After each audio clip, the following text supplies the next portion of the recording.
We are now leaving the company's vacuum cleaners behind and heading for its motorbikes. Once Fisker had built this vacuum cleaner here, essentially all that remained was to develop it further into a more modern product.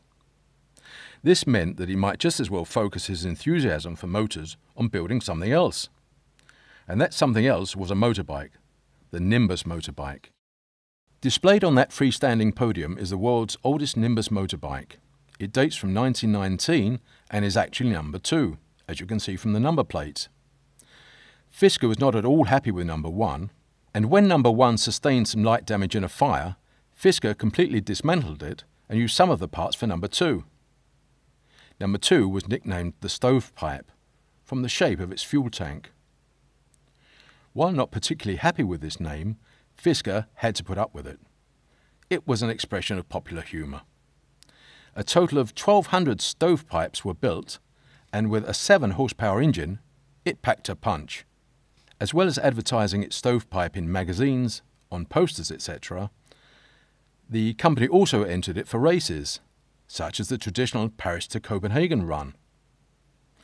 Again, we must remember that the road network was less well developed than today.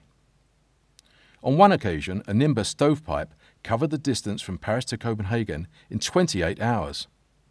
On another occasion, in the same race, the Nimbus beat its nearest competitors by 4 hours. This was quite a feat. Winning by 1,000th of a second in the Olympics is one thing, but winning by 4 hours is really something else. After a number of years, stovepipe production ceased. Nilfisk's Copenhagen factory was expanded to include a Nimbus manufacturing facility, and the next model, the Bumblebee, appeared in 1934. History makes no mention of whether Fisker was also unhappy with that name. The bikes on the podiums around us are 34 models. The principal customers for Nimbus motorbikes were the police, the army and the post office, which bought them in large numbers. In the 4 photos showing various transport containers used on the Bumblebee, note particularly the one shaped like a pencil. It belonged to a company called Winkelhorn & Co., which sold drawing materials. During World War II, people were very keen to continue using the Nimbus motorbikes. Nilfisk therefore started to make fuel generators that could be installed on board. In the photo, we see just such a generator mounted on a motorbike pillion. While the rider would occasionally have to dismount and throw in a log to generate more fuel, it was a way of remaining mobile. Our last motorbike is on the other side of the phone box. It's a prototype dating from 1956. It never entered commercial production, and only a few were ever made. Motorbike manufacture by Nilfisk was to cease in 1959.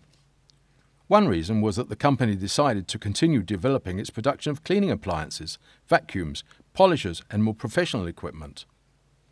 The second reason was that the company had applied for and been refused tariff protection. And a third reason for discontinuing motorbike production was that the Danish economic recovery after the war meant that families had started buying small cars.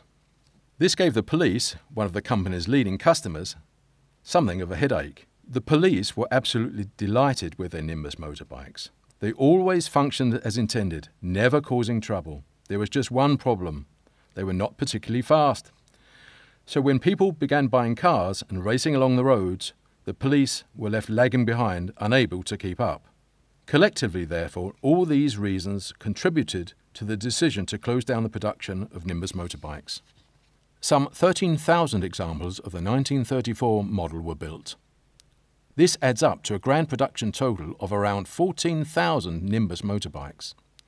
Nimbus Touring Club is a Danish club for Nimbus enthusiasts, and there are reportedly around 4,300 registered Nimbus motorbikes in Denmark and another 500 abroad.